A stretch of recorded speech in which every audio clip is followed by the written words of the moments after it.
If news breaks, we'll break in. This is the Miami Valley's radio station, WHIO. Depend on it. Hey, what time is it? It's showtime! Look, it's showtime! Am I late? We were just about to begin without you. It's showtime. Oh, this would be great. Well, what are we waiting for? Showtime. It's the Evening Edge with Todd Hollst. Locally grown, seriously funny on WHIO. Funny guys are dangerous. They'll make you laugh and laugh and laugh, and then boom, you're naked. It is the Evening Edge, Monday through Friday, 5 to 7. Live stream is up on Facebook and YouTube. Tonight, it's Wing It Wednesday, coming up after 6:30. Special guest here in the studio. His name's John Mack. He's from Cousins Youth Outdoor Development. And, of course, Wing It Wednesday is brought to you by My USA Credit Union, your best financial friend. We've got a preview of the Kentucky Derby. I always love going through the field and checking out the names. And that's really how I pick my horses. It's just whoever's got the best names. But that's really, I don't care about the odds. I don't care who the favorite is. I just really dig the name. So we'll go through that. We've got some Florida man stories. We've got, roller coaster chaos. 2 stories about that. But first, we got some mail to get to here at the beginning. Pack up the jello jacket. It's time for mail call. Master, I have mail for you. The fan man. Oh, I'm a big fan of yours. The mail is here. Your hate mailbox is full. If you'd like to send me an email, it's eveningedgetodd@gmail.com, or you can message me at eveningedgetodd on Facebook and Instagram. Hey, Todd, I was browsing on Reddit tonight while listening to your podcast and came across something I thought you could bring up on your local show. Yeah, I'm a local show. The topic is about a local urban legend called Jacoby Road. I am familiar with Jacoby Road. I only moved here a few years ago, so I didn't know anything about it, but I thought you or the other Edgeheads might know about it. Might be a fun conversation. Love your show, Bonnie in Spring Valley. Well, thank you, Bonnie. Okay, so here's this. They sent me a link. Bonnie sent me a link, and I know exactly about Jacoby Road. I grew up in Beaver Creek. And Jacoby Road is sort of between Beaver Creek and Xenia, out on Route 68. Now, I'm going to read through this post, and I don't know who did this post, but here it is. And maybe you've got stories about Jacoby Road, or maybe you've got other local urban stories, urban legends. I know of a few. I've lived here all my life, so I've heard a lot of them, but maybe you have some as well. So this is something. This is the post. So this is something my dad told me years ago, and it always stuck with me. Apparently, there was the local rumor back in the day about stuff going on around Jacoby Road, like Satan worship, and people doing rituals in the woods. My dad said he thinks he even saw something about it in a local newspaper at the time. One night, him and a couple of buddies decided to check it out. They were driving out there late and ended up pulling onto a wooded neighborhood, Jacoby Road. Off in the distance, they could see fire burning and people gathered around it. Ooh. At some point, their truck got stuck in the ditch. They tried knocking on nearby houses for help, but nobody answered. He said there was a home at 666 Jacoby Road. I think we need the, where do we need here? We need a good, that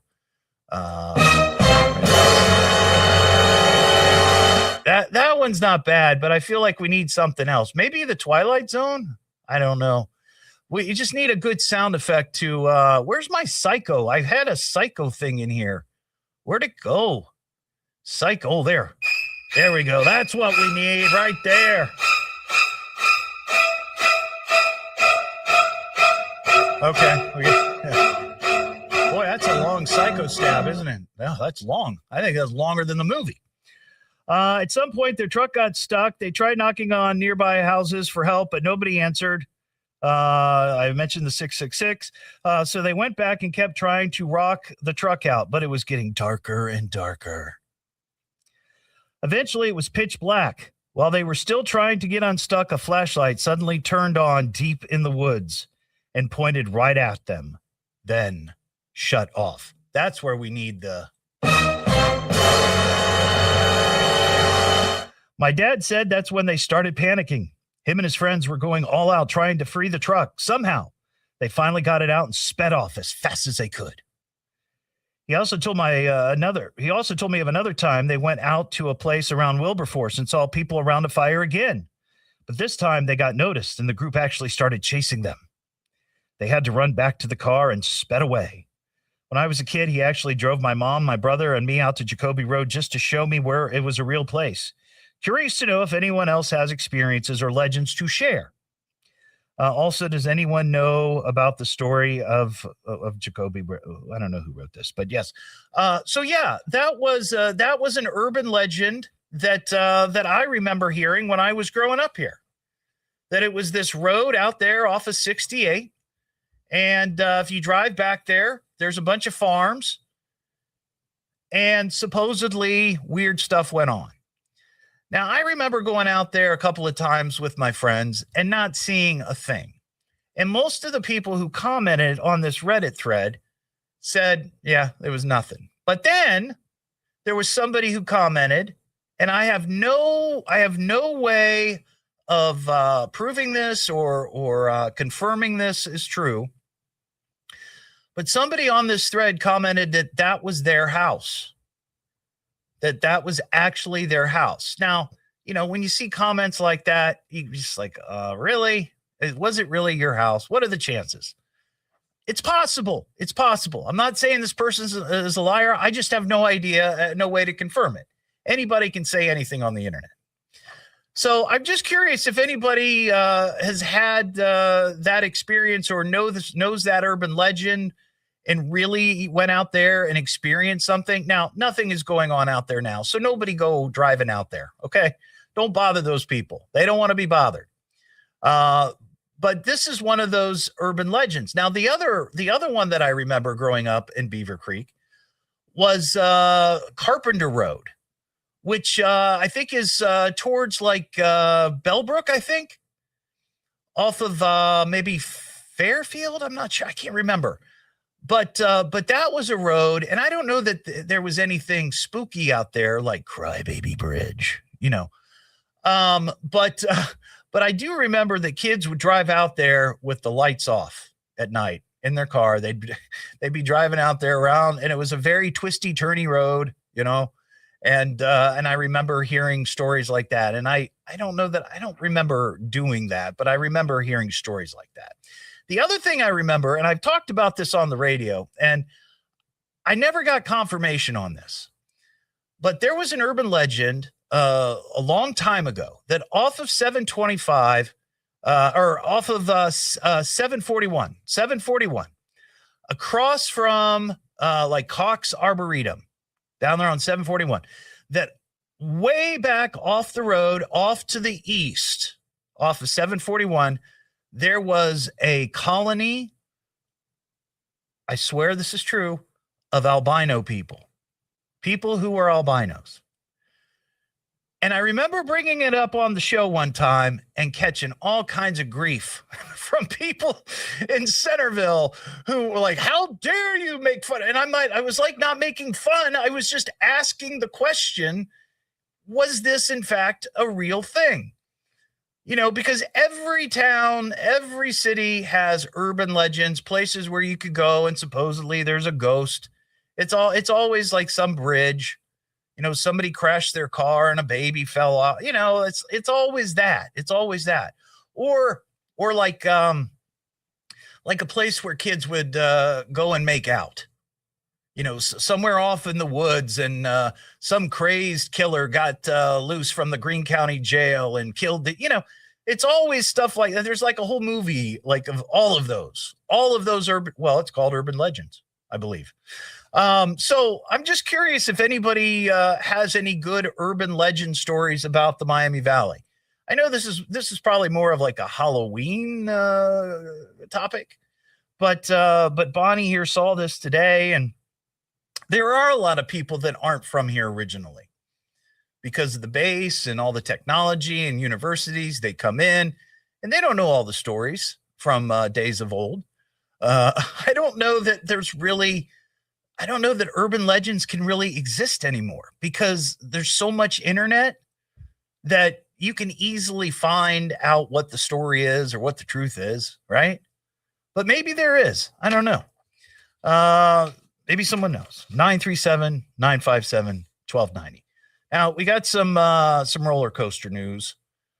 And this, I thought this was funny. Not for the people who have to deal with it.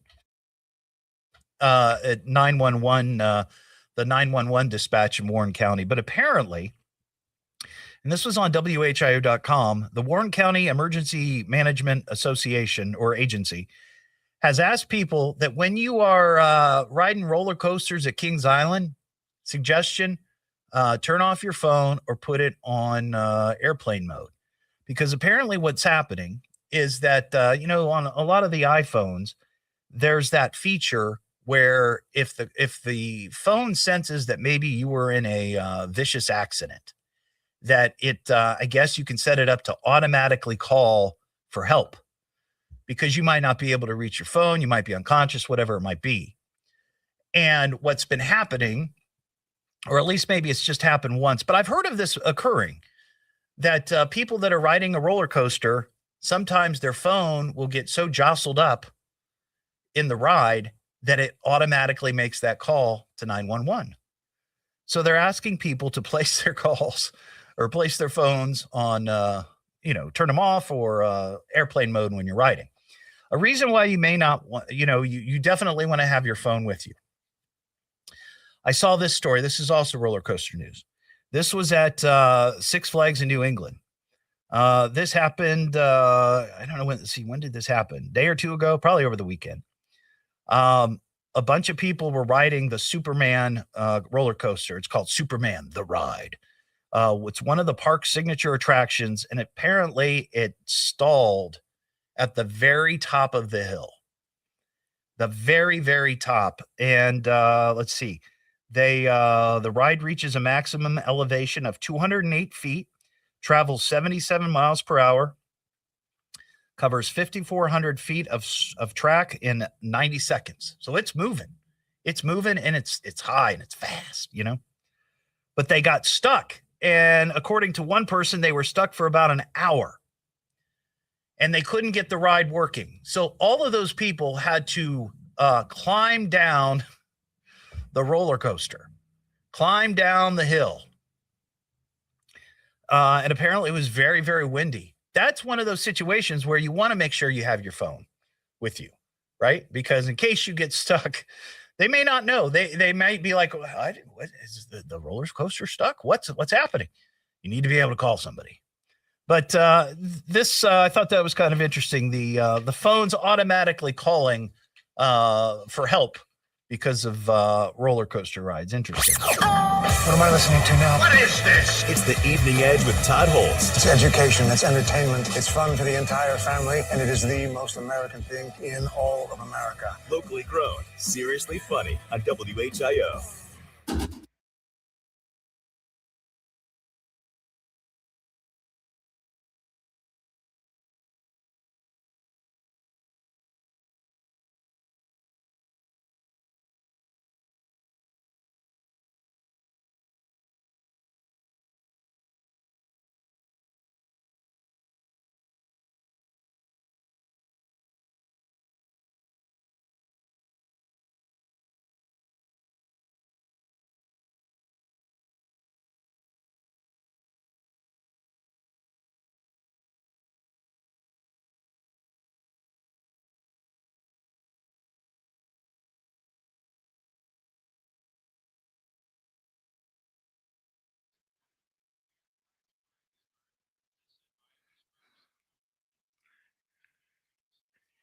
Clinton, that happens all the time, right? It's not an actual ghost, right? It's an actual hobo.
Still congested today.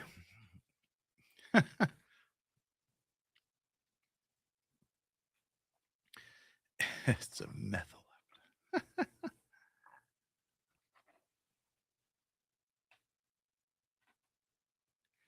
Yes, Jonathan, go ahead.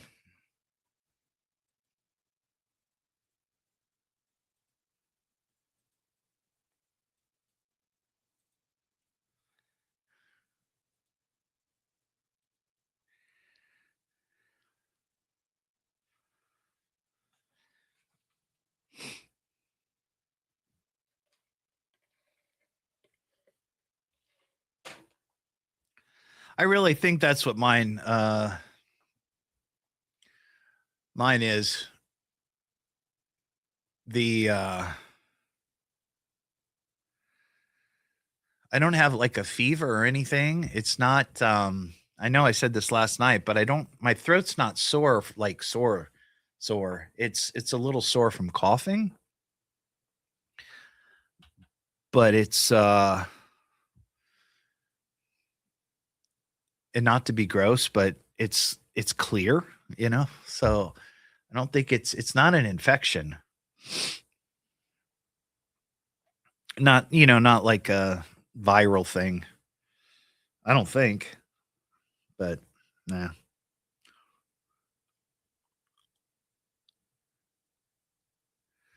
Pretty much, Ashley. I think you're right. That's like the standard. Uh-oh.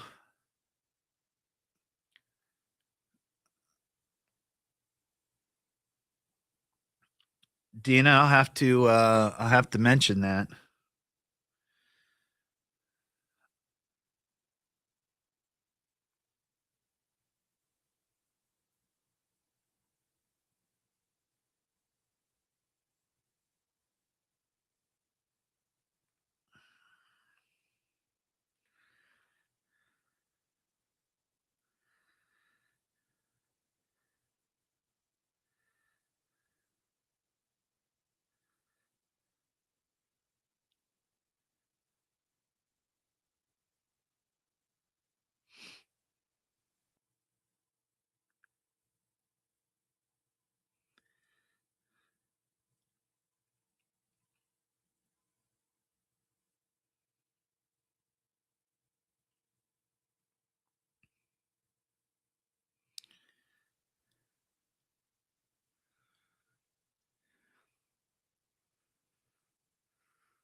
I would imagine, Paul, there might be. I didn't look. I just thought it might be a fun conversation to have people call in and talk about it, but I'm sure there is somewhere.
Hey.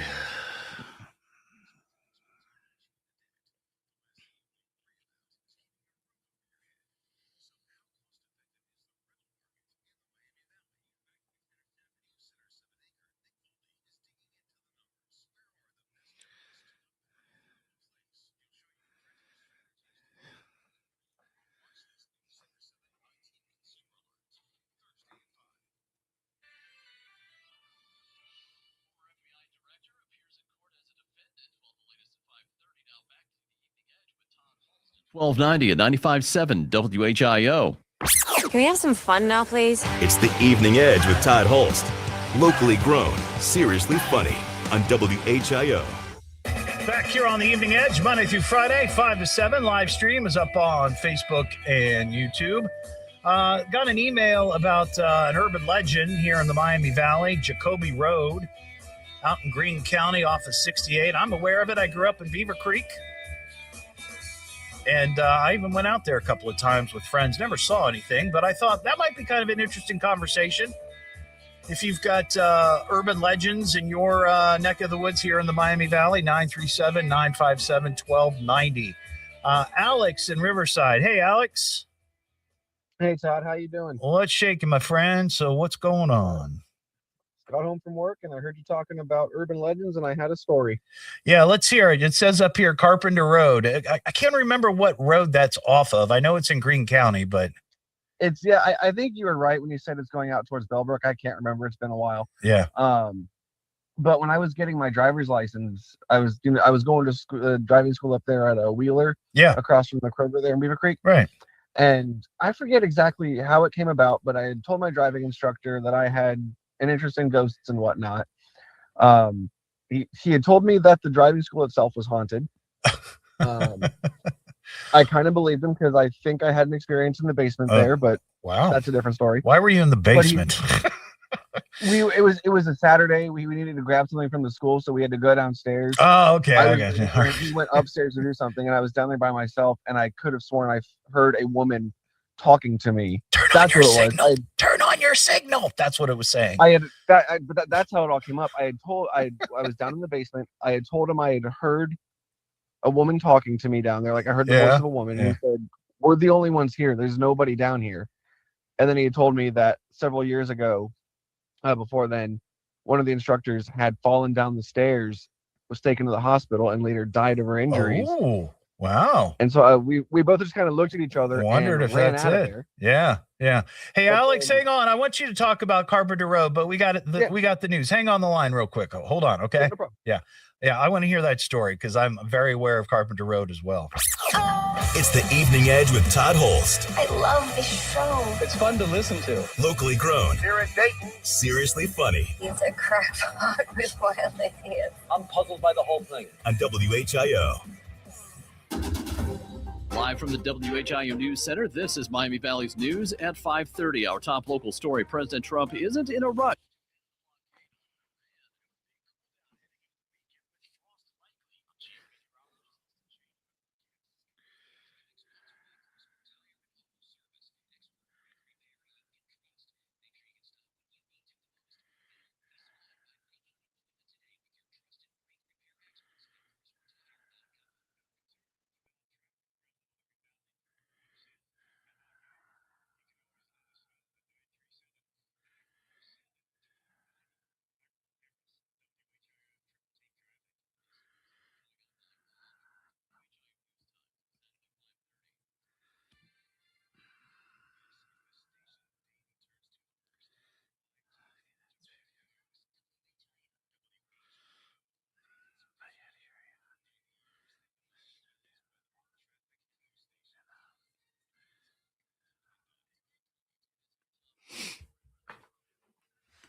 It's coming. It's coming, Ashley.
Mm.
News All talk and talk. all the time.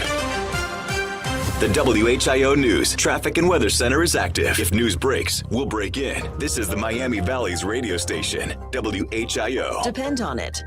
Be of good cheer and call me. Call me now. Call me. He's laughing at us right on the radio. Least we could do is get him on the radio and talk to him. It's the Evening Edge with Todd Hollst.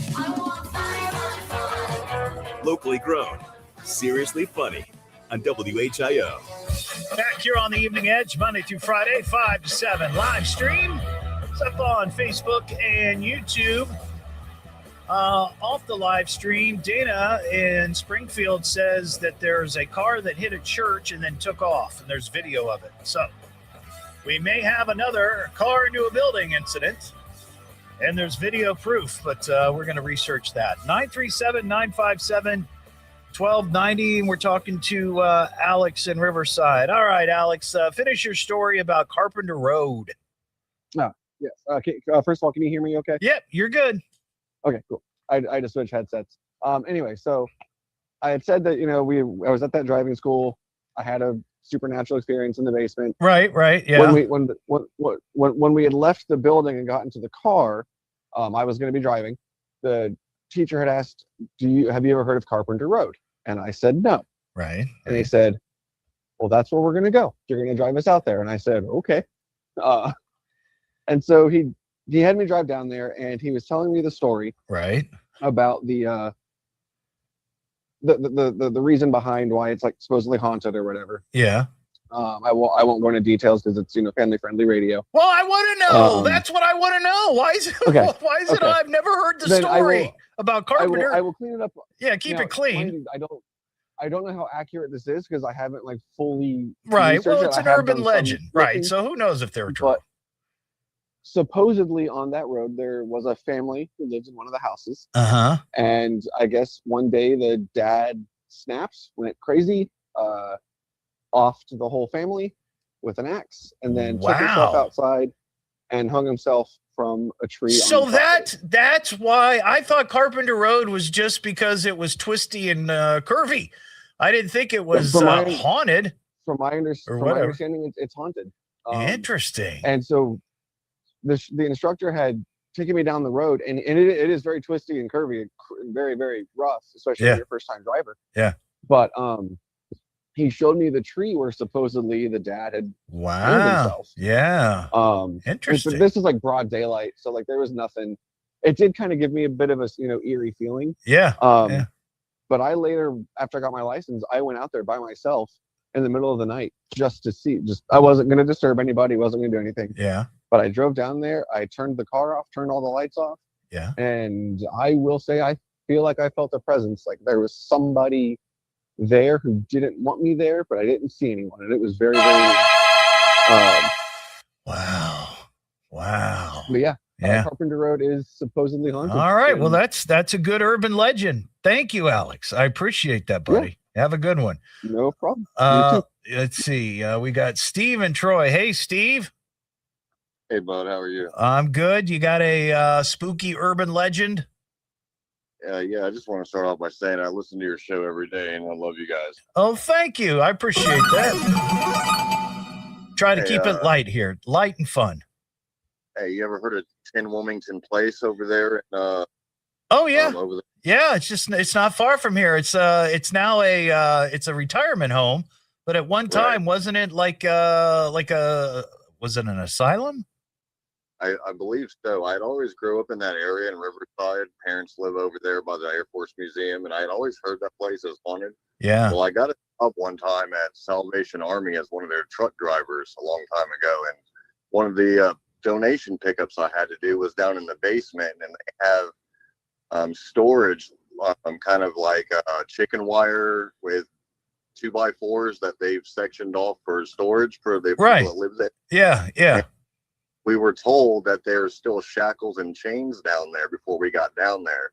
And when we got down there, sure enough, in the brick wall, there's still shackles and chains in the wall. Interesting. That's a little spooky.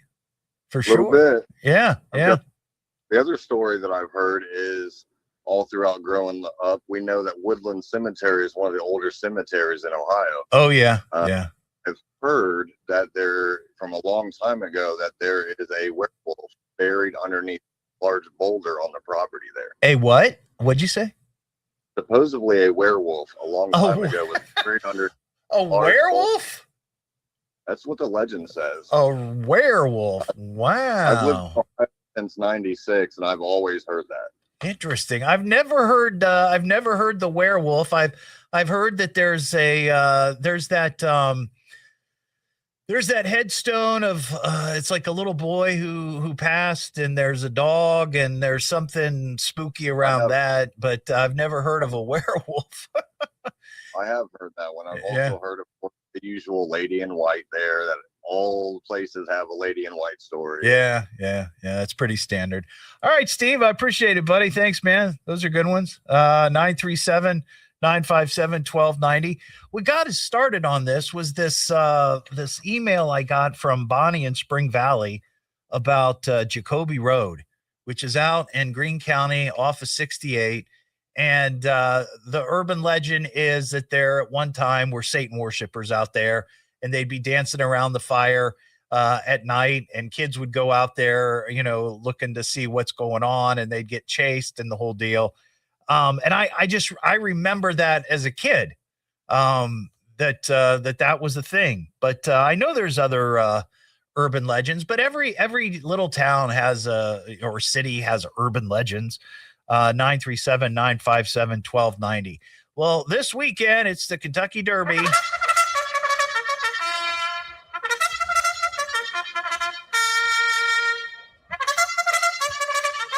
case you didn't get it the first time. And I always look forward to this. I choose my horses by their names. I don't know anything about the jockeys. I know nothing about the trainers. Or the odds. Though I know what a long shot is, right? So that's always fun. But I pick them by names. Now, I've told this story before on the show. My grandfather, Ed Hollst, was a longtime bookie here in Dayton, and he used to pick the horses all the time, and he ran numbers, and that's a true story. But that skill did not rub off on me, though a few times I did deliver some envelopes with money in them. It's the truth. So here are the 2026 Kentucky. Now, why is that not a word? The Kentucky Derby morning line odds for the field. This is from today. The horses: Renegade, Commandment, Further Ado, Chief Wallaby, the Puma, So Happy, Emerging Market, Dan and Bourbon, Incredibolt. I like that one. Potente. Let's see. Full Effort, Albus, Litmus Test, Right to Party, Wonder Dean, Pavlovian, Golden Tempo, Intrepido, Six Speed, and Great White. So I'm going to make my predictions here. I am going to go with, I think for the win, I'm going to go with Incredibolt. For, win place, that second place will be Chief Wallaby in remembrance of the Wallaby from a couple of weeks ago. And then it's got to be Right to Party, 100%. So there are my picks, getting it done early. Incredibolt for the win, Chief Wallaby for place, and for show, Right to Party. So there you go.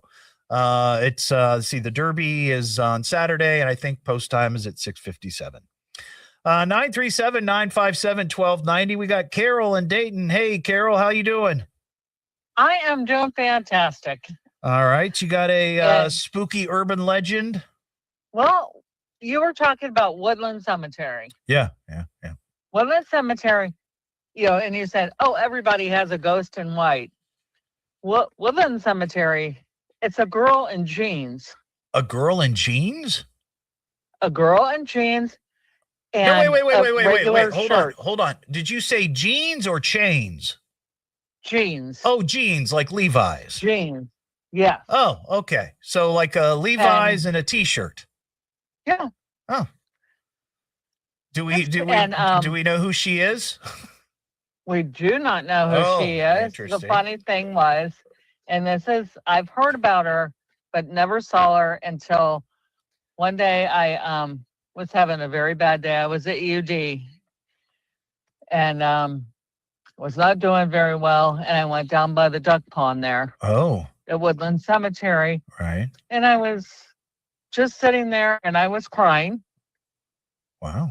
And this person came up and asked what was wrong. And I just thought, I have to go home. I'm flunking out of college. Oh, wow. I don't know what to do. Yeah. And stuff. She very nice smile. Yeah. And she said, let's walk for a while. Was she wearing jeans and a t-shirt? Yes. Oh my gosh. So that might have been that ghost. And but you didn't get her name. No. Oh. Okay. She was just a very nice person. Sit there and say, what's your name, ghost? No. Well, you could have said, hi, I'm Carol. What's your name? And stuff. Okay. Right. But I didn't think, I got you. Yeah. Interesting. And when they used to have the back entrance by the duck pond. And when I got there, because that was my way home. Yeah. I turned around and she wasn't there. Wow. Well, maybe you had an encounter, Carol. No, it's kind of cool. Yeah, that's cool. And things turned around for you? I graduated UD. Well, there you go. It turned around. You got some good advice and good support there from the ghost. And as far as the state hospital, it is still haunted. I believe it. There's a lot of old people over there walking around. Yep. And they have a lot of new old people That's that are right. alive. That's right. They're building up the arsenal. All right, I got to fly, Carol. I appreciate your call. Have a good one. That line's open 957-957-1290. Sir, please identify yourself. It's the Evening Edge with Todd Hollst. Well, who is this guy? Where did he come from? Maybe he escaped from the circus. Locally grown, seriously funny. I mean, this guy is something else. Just for you, keep listening to the radio. On WHIO.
Mm-hmm. Yeah. Yeah.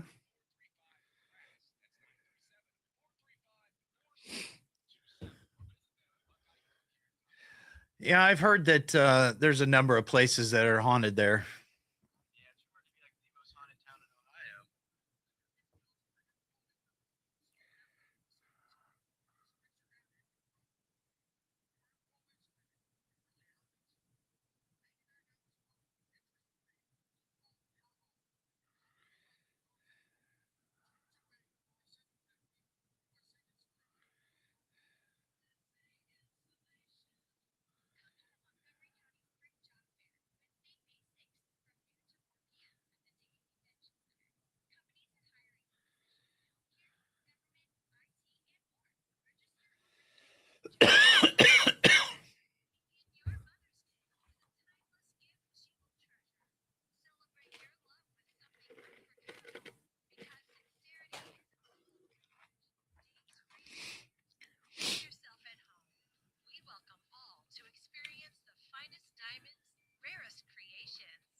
Ghost girl.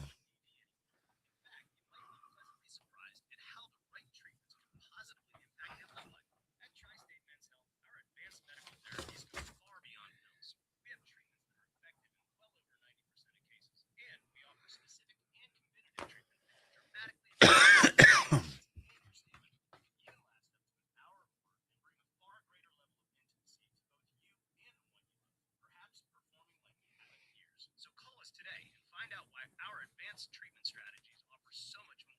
Your first visit is just $99 and gets you blood work, medical consult, and if medically advised, a test test. And if that test test doesn't work in the office, your visit is free. Call 800-900-9651 or go to TriStateMen'sHealth.com. Tri-State Men's Health, advanced medical science to improve men's lives.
Catch up and know what's going on every morning on your way to work. Dayton's news and talk. From the birthplace of aviation, WHIO, Dayton, Springfield, WHIO-FM, Pleasant Hill.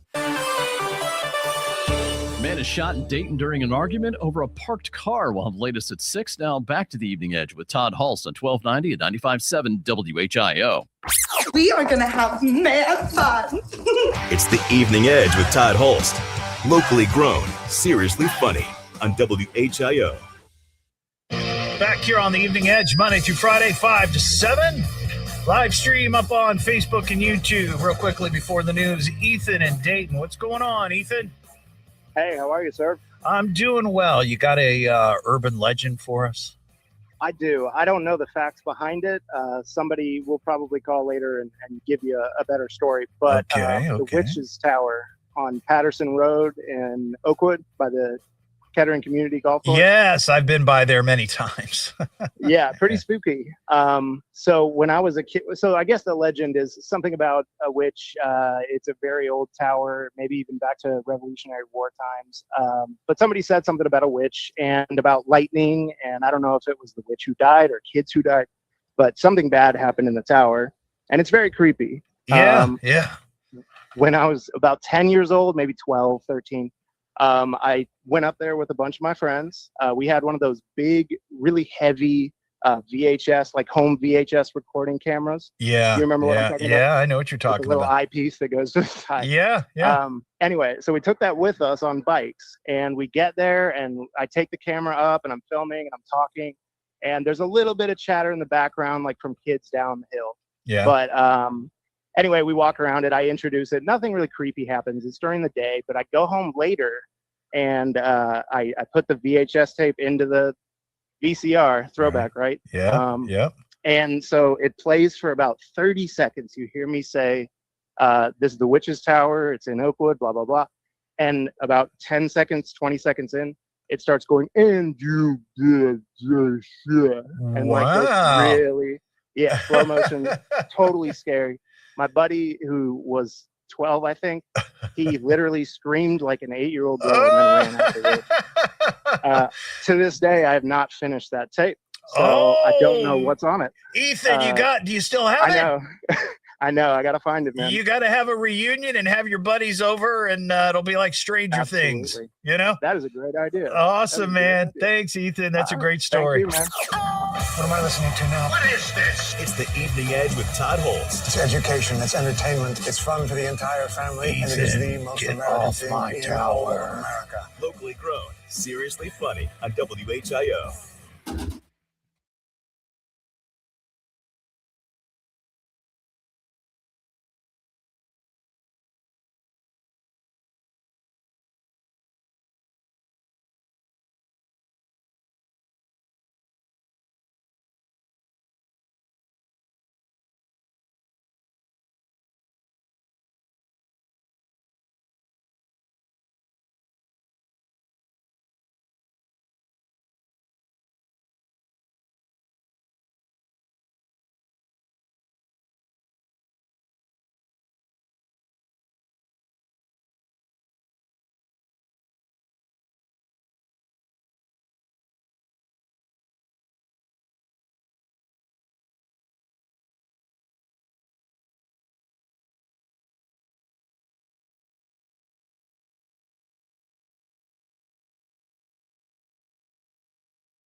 Well, Melinda, I'm trying to save my voice because I've got a sore throat.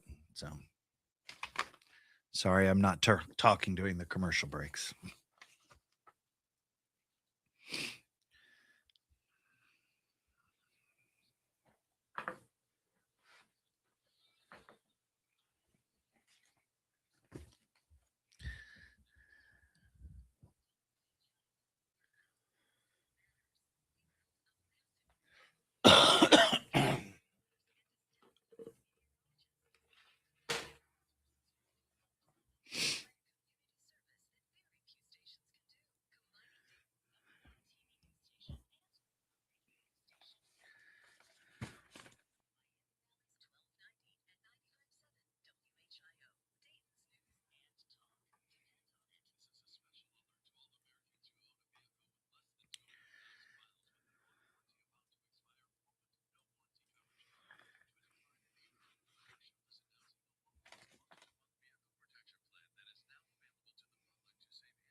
Tosh, not yet. They're coming on after 6:30.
News in less than 15 minutes and immediately when it breaks. I'm Ron Otto, 1290 and 95.7 WHIO. Dayton's news and talk depend on it.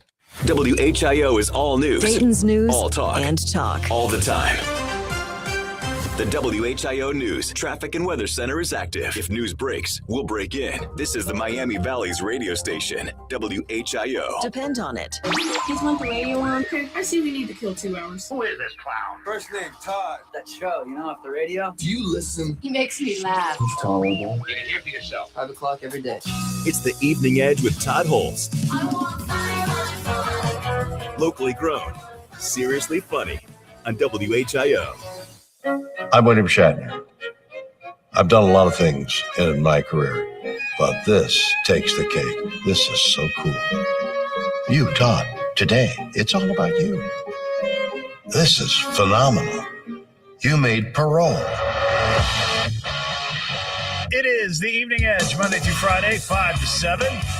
Live stream is up and rolling on Facebook and YouTube. It is Wing It Wednesday coming up after 6:30. We've got John Mack. He's from Cousins Youth Outdoor Development. He's going to be here talking about all the good work that they do in the Miami Valley. And Wing It Wednesday is brought to you by My USA Credit Union, your best financial friend. Also, we've got, if we got time, I've got a pretty solid Devil Woman story. An update on Shannon Elizabeth's OnlyFans page. You know who that is, right? Shannon Elizabeth? No? Grayson, my producer tonight, is too young. He does not know.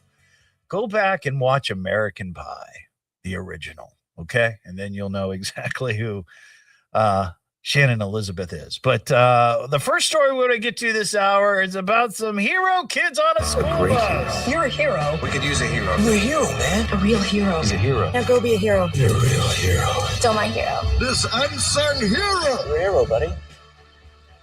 So I saw this story a day or two ago, and it's a great story. Just right up front, it's a great story. A number of young people, young teenagers working together to save a school bus full of kids. But the thing that just kind of made me chuckle, and I'm going to go through this, and you'll understand, I believe. All these different ages, all these different names, and it's just a cool story. But it just, for some reason, it just made me giggle. And I saw the video tonight. They showed it on WHIO TV. So it was very heroic, but when you go through it, it almost sounds like a story problem. So that's what made me giggle. So quick thinking, middle school students in Hancock County, Mississippi. They're being called heroes after preventing a possible disaster last Wednesday. The school bus driver, 46-year-old woman named Leah, suffered an asthma attack and blacked out while the bus was traveling on a 4-lane highway shortly after leaving Hancock Middle School with about 40 kids on board. Wow. A 12-year-old sixth grader named Jackson was sitting directly behind the driver when he noticed the bus began to swerve. He immediately jumped up to steer the wheel and told classmates to call for help. That's when another 12-year-old sixth grader named Darius quickly hit the brakes. So Jackson is steering and Darius is hitting the brakes. And together, the boys managed to guide the bus onto the median and shift it into park. Then Darius's 13-year-old sister, Kayla, ran from the back of the bus to the front and called 911, even though it was difficult to hear the operator because many students were screaming. Then a 15-year-old eighth grader jumps into action named Destiny. Noticed that the bus driver was holding her nebulizer and helped to administer her medicine. Finally, 13-year-old Mackenzie jumped into action. This is like the A-team, right? Held the bus driver's head steady and answered a phone call from the district's transportation team to explain what has happened. These kids are remarkable, but they're all working together. They're all jumping into action. I love the story. It's just a great story, and you got to see the video of it. I'm sure Channel 7 will show it again on the 11 tonight. The bus driver has since made a full recovery and expressed her gratitude to all the children who saved hers and everyone else's life on the bus that day. The students were honored with a school pep rally on Friday, and they all got a free lunch trip to a local restaurant of their choosing. That's pretty cool. But I just love this sort of roster of these kids' names, their different ages, their different grades, and how they're just jumping into action and doing everything that needs to be done. That is so cool. No injuries were reported, and the district has not announced any changes to the bus safety protocols. I think it worked fine. It sounded like it worked fine. All the kids need to be trained as action heroes, and it'll work out. It'll work out every time. That's a good hero story. 937-957-1290. All right, here's this crazy story about Shannon Elizabeth. So Shannon Elizabeth is this actor. She played a foreign exchange student Nadia in American Pie. She's an attractive woman. Now, this movie was made back in the 90s. She was, I think, maybe in her early 20s when she did it. She's now 52. Time has rolled on for her just like it has rolled on for everybody else. And after she did American Pie, she had a couple of other roles, but she never became, a big worldwide superstar like maybe she had hoped. And recently, she said that she felt like her career, she wasn't in control of her career, and that other people had sort of been making the decisions, and she just never fulfilled her ultimate goal or whatever. So she finally said that she's taking her life or taking her life back, and she's going to do this herself and take control. And she decided the way to do that was to start an OnlyFans page.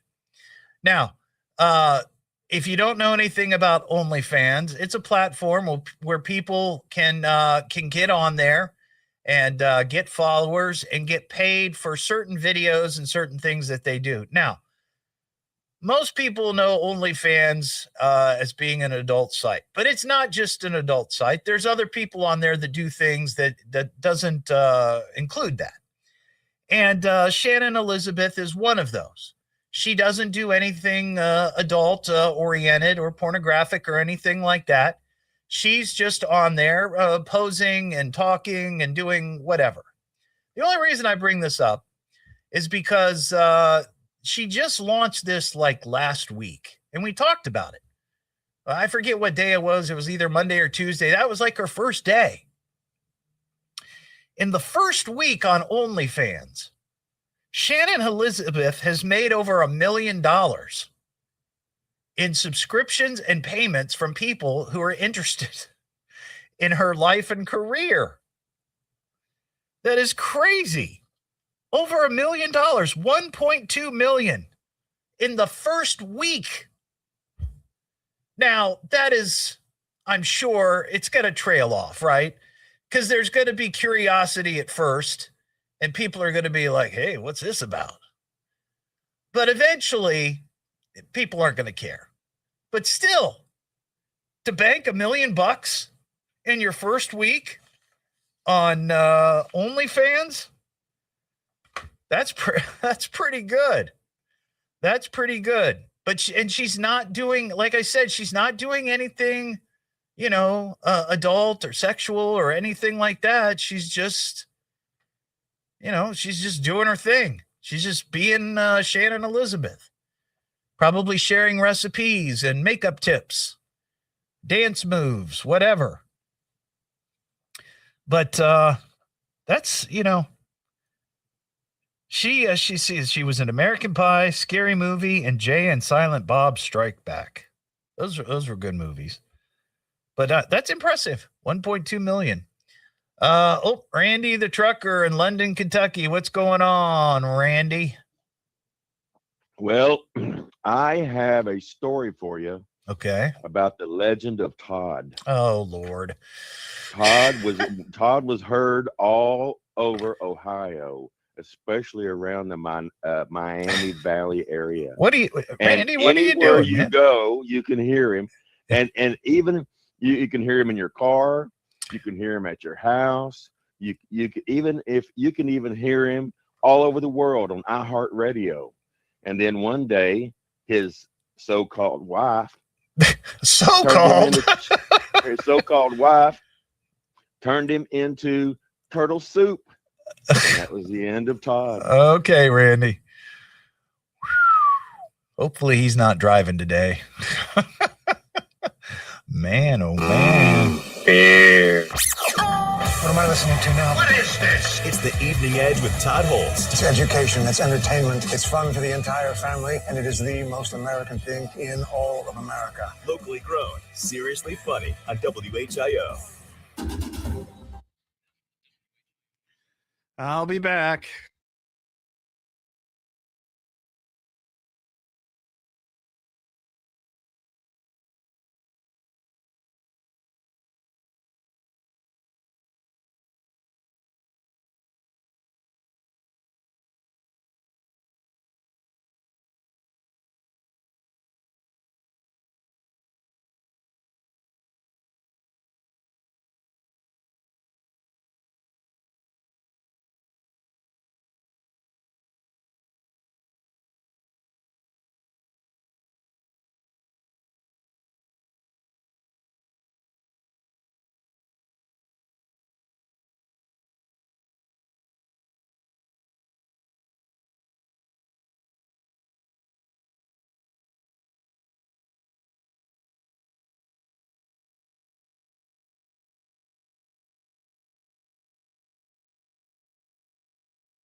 on WHIO.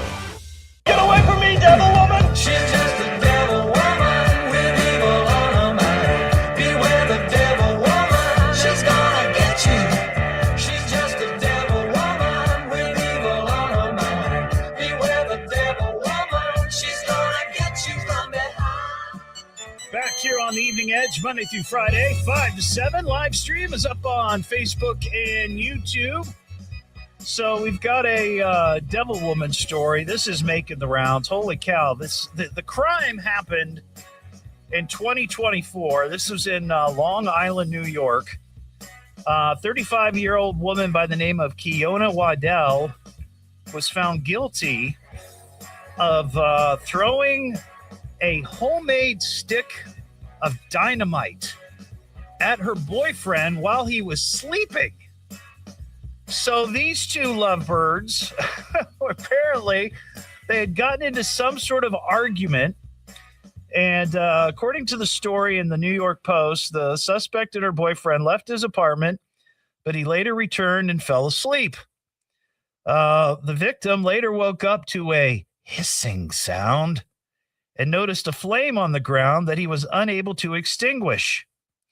Authorities said that's when he grabbed the device and tried to throw it outside, but it exploded and blew apart a majority of his hand. So this woman made a homemade stick of dynamite and used it to assault and batter her boyfriend. Prosecutors say the woman had used, now this is what's interesting.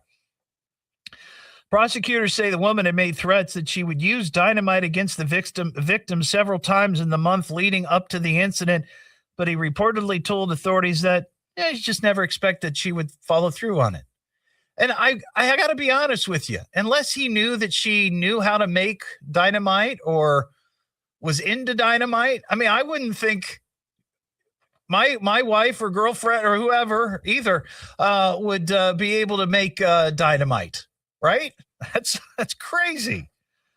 After leaving the apartment screaming for help, the victim told police he noticed the woman fleeing the scene, but she was later arrested, and now she's facing several decades in jail for using homemade dynamite. What am I listening to now? What is this? It's the Evening Edge with Todd Hollst. It's education, it's entertainment, it's fun for the entire family, and it is the most American thing in all of America. Locally grown, seriously funny on WHIO.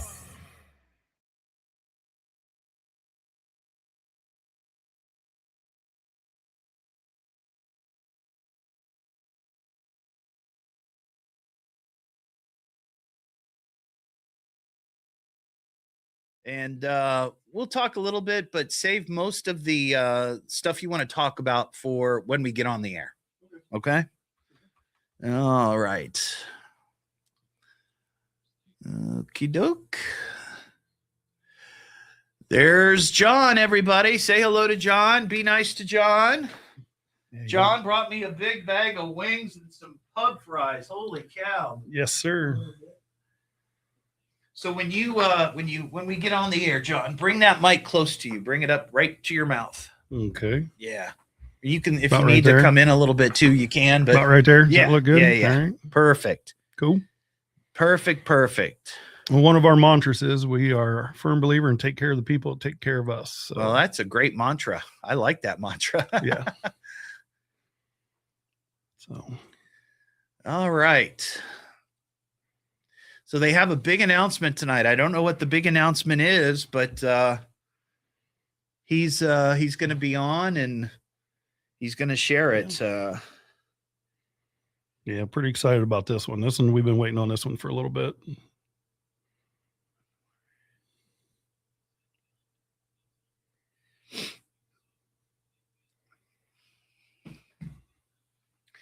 Well, that's cool. Leslie asked, do we have to be nice? Yes, you have to be nice, Leslie. Well, if anybody knows me, you don't have to. We're all good-natured here. Yeah. Until we're not, right? Right. Yep. Takes all kinds. Yes, sir. Makes the world go round. Yeah. And I certainly appreciate you guys being flexible and rescheduling. Well, absolutely. It actually, you know what? It's funny, John. It actually worked out in a weird way because I didn't realize, and I'd never done this before with Wing It Wednesday. Okay. The Wednesday after my son passed, I had double booked. Oh.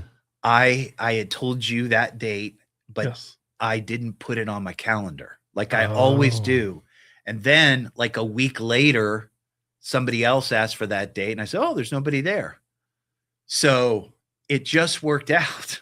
Oh, I went wow. and looked and I thought, oh crap. And it was because I saw your post that I think you said, or I don't know if you sent me an email or there was a post or something that With cancer oh rescheduled. yeah, because I said I was going to take some time off from the show.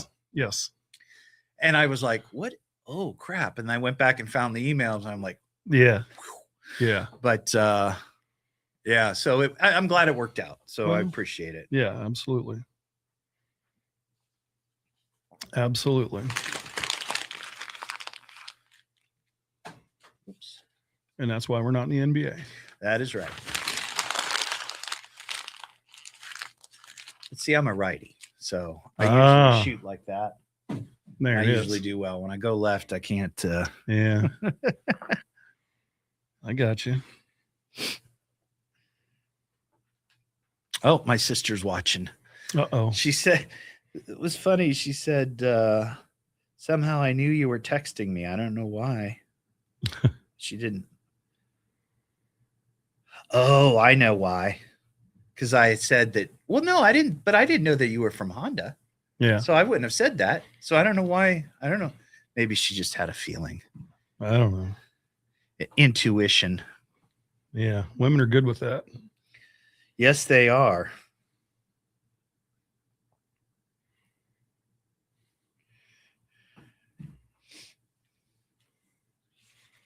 Yeah, I saw the story with that lady in the pipe bomb. That was crazy. Oh, yeah. The dynamite. Yeah. That's. But you know, it's like if you wake up and you see something on the ground. It's hissing. I mean, I don't know that I would have picked it up. Maybe I would have tried to step on it. Yeah, kicked it. Something. I don't know that I would have picked it up. No. No. Definitely not. John, your cousin Tracy Longsworth is watching. Tracy? Is that right? Or Trace? Trace. Oh, Yep. Trace. Sorry. Yep. I've got a optometrist appointment next week. You know, that's such a brutal thing because these are new this year and I'm not liking life. It just, it's terrible. Do you have, do you wear bifocals? Oh, straight to bifocals. 48 years not having them and now we got them. I have bifocals and the last ones I got, they're there's no line, line. That's what I got. But they were off a little bit. And I have to do this to read. So I have to wear my old glasses because I can't be doing this all day. Right. Drove me nuts. First steps I took with the bifocals on was brutal because I'm not a small guy. And then first step looked like it was miles away. Yeah. I thought, what in the world? Yeah. Not a fan. Not a fan at all.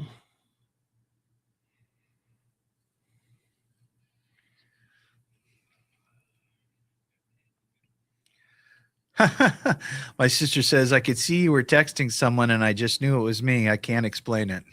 Well, we're vibing, sister. We're vibing. Well, there you go.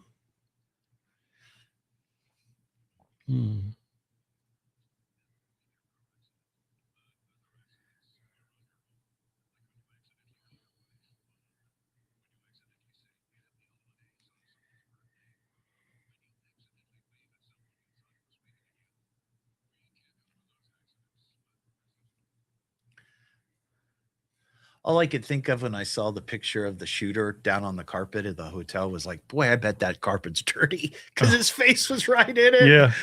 Right there. That one. There it is. Yeah. Ooh, all those people that have walked on it. Oh, yeah. All right, here we go. Radio station, WHIO. Depend on it. Everybody, could I have your attention, please? I need all of you to stop what you're doing and listen. Now, hold on, dummy. Just you listen to me. Now, listen to me carefully. You boys got something to say to me? Why don't you talk into the microphone? It's the Evening Edge with Todd Hollst. Locally grown, seriously funny on WHIO. Just kind of wing it and see where the moment takes us. Yeah, I think we should probably just wing it. If you go in there, you're going to have to wing it. Sometimes you just gotta wing it, right? Or we could just wing it. Go ahead and wing it. So we're just going to wing it? You know, I think I'm just going to wing it. Wing it. Back here on the Evening Edge, Monday through Friday, 5 to 7. Live stream is up on Facebook and YouTube. It is Wing It Wednesday, sponsored by My USA Credit Union, your best financial friend. Joining me in the studio, John Mack. He's from Cousins Youth Outdoor Development. And John, welcome to the show. Thank you, Todd, for having us. Appreciate you being. Oh, he's got a nice, deep radio voice. Yes. Wing It Wednesday is an opportunity for a local nonprofit to come in and share the good works that they're doing here in the Miami Valley. And John reached out and said, hey, could we be on the show? And I said, sure. And I appreciate you guys rescheduling. You were supposed to be here a couple of weeks ago, but here we are tonight. Yep, not a problem. So thank you. All right. So for those who don't know, I did a little reading up, on Cousins Youth Outdoor Development. So I have a good idea of what you guys do. But why don't you explain it to the folks? Because honestly, I hadn't heard of it before you contacted me. Right. Well, we're fairly new. We're only 2 years old. Okay. And we are three cousins who formed an organization to kind of pay tribute to our dads, our uncles, our grandpas that got us involved in the outdoors, be it fishing, hunting, canoeing, kayaking, trapping. Do you do any trapping? Yes, sir. Oh, yes, sir. A lot of that. And the big thing was, we just wanted to pay tribute to them. So what we decided to do was, youth shooting sports doesn't get enough recognition across the board. And, education and safety is always paramount. And, we're trying to make as much of that available to area youth as possible. Yeah. In some parts of the country, it's very common, for youth to be out there, hunting or sport shooting or whatever it might be. But usually in areas like this, not as much. You know what I mean? Like out west, out in Montana, where that's pretty typical. It's pretty typical, but not so much here, right? Yeah. Originally, I grew up from up around Grand Lake St. Mary's, a small town called Spencerville, and that was a way of life. Yeah. And it's kind of funny because we hold a one of our fundraisers, and we fix some more exotic type stuff, and in that we take it for granted because we would that was on the regular. We'd have turtle and deer and things like that. Sure. So and it's getting our youth out off of their phones and off of their tablets and outdoors and 100% enjoying what the great state of Ohio has to offer. Yeah. And I feel like back when I was, I don't know how old you are, John, but I'm 56. 48. Okay. So we're not quite the same generation, but pretty close. Enough. I remember that there were, even back when I was in school, I remember very specifically in elementary school, they had an event on a weekend where kids were allowed to come to the school in the gymnasium and shoot BB guns. And that was like our first little dose of using a firearm of some point. And that would just never happen now. In most schools, that would never happen. So times have changed. And now it's even more important for an organization like yours to be there for kids who might be interested in it, families who are into that sort of thing, that they get the training and they have the opportunity. Yeah. The big thing is, getting it out there, getting it available, and it may be the same situation like you're talking where you don't necessarily have the father, the dad, the uncle, whatever, but the youth is interested in the fishing or the hunting or the trap shooting or whatever. Right. So, we like to think we're fulfilling bridging a gap, if you will. So how does it work? So how do you get involved? And so right now we are partnered up with, I guess we'll do it this way. We're currently in 14 of Ohio's 88 counties, and we're reaching out almost to 4,000 youth. And this is only in our second year. Wow. 8 Pheasants Forever chapters, 6 sportsmen's clubs, 3 4-H groups, 4 private and high school trap shooting teams. That's just on, the shooting side of things. Right. And we've reached out. We've been tapped on the shoulder to help out with some developmental disabilities, fishing derbies, cool. and things of Yeah. that nature. We donated 350 cane poles to one of those events. And just recently, actually, we're going to be debuting it Friday. We're donating to the All-Glaze County Developmental Disabilities Board a portable changing station for for those folks. That's awesome. So yeah, it's a big thing. We was at the event. We sponsored the cane poles. We had a caretaker come up to us and said, "Hey, we need this." Yeah. And we're people of action. We're not going to sit around and talk about it. Let's make it happen. So right. That's cool. So you reach out to those 4,000 kids in those counties here in Ohio. And so is it a sort of a situation where if maybe they're interested in it, but they don't have somebody, like you said, in their family who can sort of assist them, and that's where you guys sort of I don't want to say be the surrogate, but you're sort of like the people that step in and say, "Hey, well, we can show you." Essentially, we're helping facilitate that, and we're working with other groups too. One of the other big things that we do is we attend these fishing derbies and youth hunts, specifically youth hunts, and we give out a lifetime or 2 lifetime fishing or hunting licenses to the youth in attendance. Wow! So far to date, we have done 41. And at $430.56, I can tell you. So you guys foot the bill for this? Yes, sir. So if somebody is really that interested and they want to really get into this and spend a lifetime doing it, because for many outdoorsmen and outdoors women, that's a lifetime thing. They started when they were little and they do it until absolutely they can't walk anymore. Yeah, it was like a rite of passage. Growing up. All of us cousins, we got our hunting license when we were 8 years old. Yeah. So, and the state requires you to have your fishing license after you're 16. But, it was a simple thing. One of the partners that we work with is the Future Anglers of Indian Lake. They hosted a fishing tournament, and that's what spurred the idea. We watched it, and the grand prize was a lifetime license. And I made a phone call to my cousin Jake, and I was like, "Hey, it's right there in front of us. Why didn't we see this?" Yeah. So we kind of picked it up and ran with it. We have a fishing derby. I think it's June 6th, South Shore Sportsman's Club in Montezuma at Windy Point. And last year there was 360 some kids there. We give away 2 lifetime licenses at that. So wow. Yeah, it's just one of them things. It's something we love to do. So how do you guys, obviously you have to do fundraising, right? Yes. Because you got to pay for these licenses. And I'm also assuming, like if you provided the cane poles, somebody's paying for that. Yep. So we hold 2 events a year. And there are what we call our bashes. It's all you can eat kind of situation. Nice. And yeah.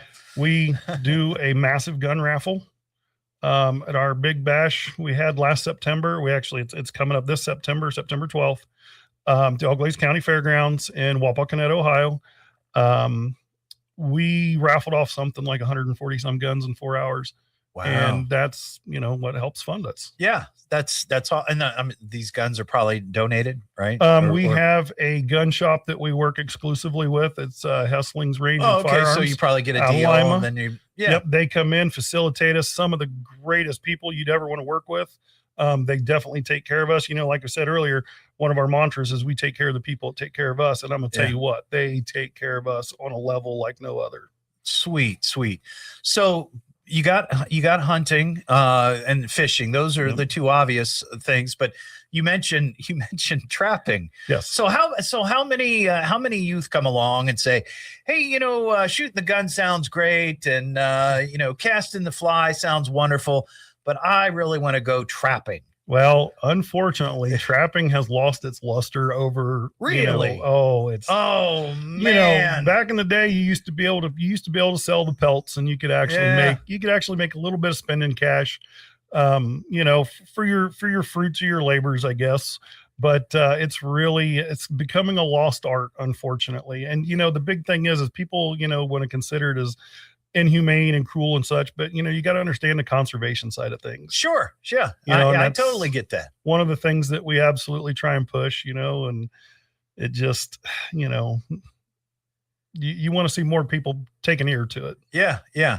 All right. And then, but it's not just the shooting or the hunting or the fishing. You were talking about, kayaking and boating. Sure. And that's outdoors, right? Yep. So I'm actually program director. I'm one of 2 program directors for a camp that we host. And our organization's a huge supporter of. It's Coonskin Cat Brigade.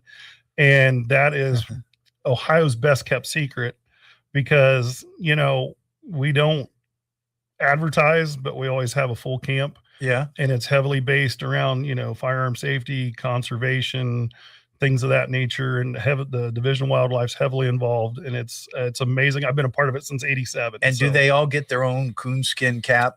Because I had one as a kid. I remember getting a Kings Island Frontier World. It's funny you say that. Yes, our second year kids, participants, if you will, they sew together their own coonskin pelt cap. Last year, they made coyote pelts for all of us. And wow. We get a minute, I'll show it to you. So, I do a feature on Fridays, Hot Hat Friday, where I wear a ball cap or something from a local business to give them a little free airtime, right? And for the longest time, I was begging for somebody to put their logo on a fez. Okay, yeah. And I got one. And then last week, I got a hard hat with a logo on it. I feel like whoever you need to talk to, I need a company logo on a coonskin cap. Somehow, some way, I will wear it on the show. I know a lot of my people are out there, so I know I will put in the order for that. Yes. I will see if we can make that happen. Oh, that's magical. Yeah. That is magical. Would you prefer raccoon or coyote? Oh, I don't know. I don't know which one would be better for me and my complexion. Coyote's pretty sharp. I'll show you the coyote. Okay, I'll go with coyote. We got to take a commercial break, but before we go, tell me the website where people can go, because this sounds like a great opportunity for youth, and I know there's a lot of people out there, the biggest source of information you're going to find is going to be on Facebook at Cousins Youth Outdoor Development. And it's going to be, our website's a little tricky. There's a lot of underscores and stuff, but it's Cousins Youth Outdoor Development with underscores in between. But you can find it on my page as well. Yes. I'm going to link to them, and I follow them already. So you can just click on it and find it. And it's very easy to navigate. All right. Hang tight. We'll be back in 1 second and talk a little more with John Mack from Cousins Youth Outdoor Development. What am I listening to now? What is this? It's the Evening Edge with Todd Hollst. It's education, it's entertainment, it's fun for the entire family, and it is the most American thing in all of America. Locally grown, seriously funny on WHIO.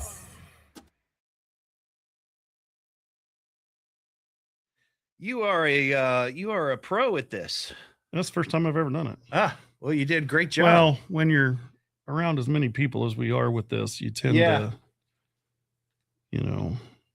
work or have a good workaround. Well, it's just a one-on-one conversation too. A lot of people come in and they're a little nervous, and I'm like, this is not a interview, right? This is not a, don't panic.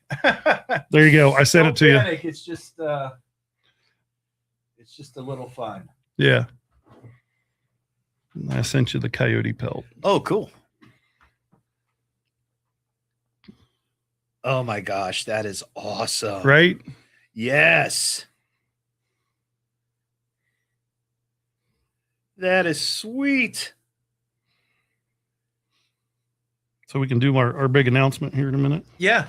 Awesome. Let's do that. Let's do it coming right out, because we're only going to have a couple of minutes. Okay. It's only going to take a second. Yeah. All good. Yes, sir. Yeah, we got a big like ladies firearm safety classes that we do. I mean, we do all kinds of stuff. Oh, well, there you go. Heather, just now on the live stream, asked, do you take 48-year-old menopausal women? Oh, hang on. I screwed up. I accidentally logged off this computer, and that's your camera. Oh, Sorry about that. No, you're fine. I'll get him back on. Nobody panic. It's all good. Maybe. No, I got you.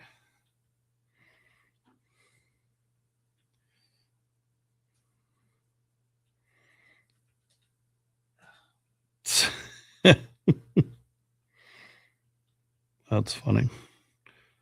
So the owners of our gun shop just messaged me. They said, "Oh my goodness, I listen to Dayton Talk Radio, and who do I hear talking when I turned on my car?" That's funny. Let's see here. Get you back on here. But yeah, we're doing a first fish. We're working with a group out of Troy, and it's a lot of underprivileged kids, and we're gonna. Oh, that's awesome. We're buying all the fishing gear and everything, and when they're done, they get to take it with them so that they can continue their fishing. The whole deal is going to be like, the first day is going to be explaining to them, the fish of Ohio, where to find them, the cover they're on. Yeah. And then, knot tying, the different types of fishing poles and gear. And then we're going to take them fishing. And then at the end of it, I've got guys catching fish ahead of time.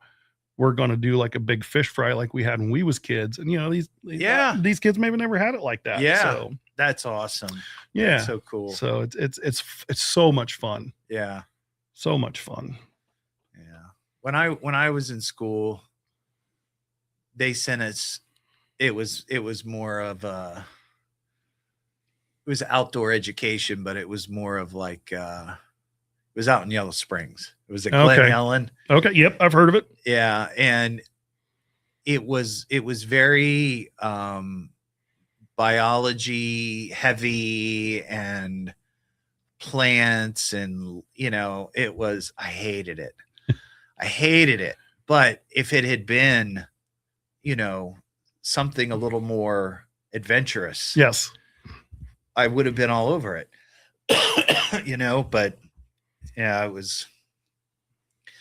Do you guys do archery at all? Mm-hmm. Oh, so see, I love that. at Camp Coonskin, we have a archery range, shotgun range. The rifle range consists of handgun, muzzleloader, and rifle. And they use the old, like a muzzleloader, muzzle loader. Yeah, like the old school flint and or not. Well, we don't do the flint and steels, but we the old percussion caps. Yeah, I knew a guy that used to work in radio who was a musket hunter. Yeah, like he'd go out with a musket and do the whole thing, and just like Revolution War, that kind of gun. Yeah, got one hanging on my wall. That's cool. Yeah. That's cool. Yeah. They have a primitive season where you can use them. Yeah, that's right. That's right. Yep. That's neat. That's good stuff. And you get a kid out there and you get them on their first fish or their first deer, or, whatever. It's such an awesome thing to be a part of. It's great. See, that was one thing that I missed out on. My dad had been in the Army, but he was not an outdoorsy guy. Okay. And it's kind of a crazy story, but he had a rifle in the house when I was little, and I found it. Now it wasn't loaded or anything like that, but my mom went ballistic, and that gun disappeared like that. Yeah. But like her family, had been hunters and had done all that stuff. Yep. But I just it never came to me. Like it never fell on, like my dad didn't go out. And by that time my grandpa was, grandpas were too old, and it just never did it. But I always thought it would be kind of cool, interesting. Well, I think back, because like I said, being 48, there's been a lot of water under that bridge since then. Yeah. And I've, fondly remember rabbit hunting with my grandpa Coons, and, fishing with my grandpa Bus, before he passed, we'd go fish the river. Yeah. I just never. So much fun. And then I get my kids involved, and, I got 4 boys, 2 girls. So that's awesome. It's good stuff. All right, here we go. Let's get right to the announcement here. Okay. I'll introduce us coming back, and then we'll get it rolling. Cool. WHIO, Dayton, Springfield, WHIO FM, Pleasant Hill. Think it's cool now. Just wait until the weekend. We'll have the latest at 7 o'clock. Now back to the Evening Edge with Todd Hollst on 1290 and 95.7 WHIO. Oh my gosh, this is going to be so much fun. It's the Evening Edge with Todd Hollst. Locally grown, seriously funny on WHIO. Just kind of wing it and see where the moment takes us. Yeah, I think we should probably just wing it. If you go in there, you're going to have to wing it. Sometimes you just gotta wing it, right? Or we could just wing it. Go ahead and wing it. So we're just going to wing it? You know, I think I'm just going to wing it. Wing it. Back here on the Evening Edge, Monday through Friday, 5 to 7. Live stream is on Facebook and YouTube. It is Wing It Wednesday, brought to you by My USA Credit Union, your best financial friend. We're here with John Mack from Cousins Youth Outdoor Development. Had a really nice conversation with him about what they do. But you've got a big announcement that I saw you guys were teasing today on Facebook that you were going to make the announcement tonight. So what is it? Yes. Huge announcement. We was just waiting on confirmation from some folks. There's a big walleye tournament that's called the Fall Brawl that is on Lake Erie. Happens, I think it starts sometime in September. Oh, okay. And they have it broke down into multiple divisions. Well, of course, there is a youth division. Nice. And I am greenlit to announce that we will be supplying lifetime licenses, either fishing or hunting, to the winners of first, second, and third place. Oh, wow. That's awesome. Yeah. So, whoever those lucky winners are, on top of whatever else they get, when we attend their banquet in December, we will be awarding those folks their lifetime licenses. That is awesome, John. Well, thank you. We got to wrap up here. So real quick, the Cousins Youth Outdoor Development, if you are a young person here in the Miami Valley and you're interested in outdoor experiences, they're the place to go. If you don't have anybody there to sort of show you the ropes, they're here to do it for you. You can find a link on my Facebook page, and it'll take you right to their Facebook page. Anything closing you want to say, John, real quick? Thank you so much for the opportunity. Of course. And thank you for the wings from Wingstop. Wingstop. Yeah, yes. That's going to be great. All right. Well, folks, have a great Wednesday night. We'll be back tomorrow just after 5 o'clock here on the show. And don't forget, you can get the podcast at eveningedgetodd.com. Have a terrific evening, and we'll talk to you tomorrow here on the Evening Edge.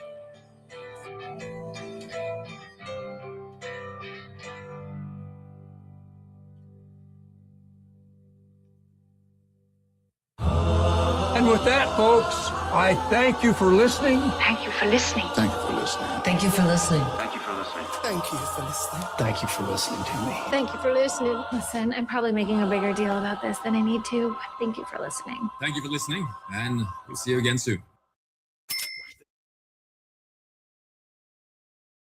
Yeah. Because a lot of the 4-H that we go to or that we sponsor, they have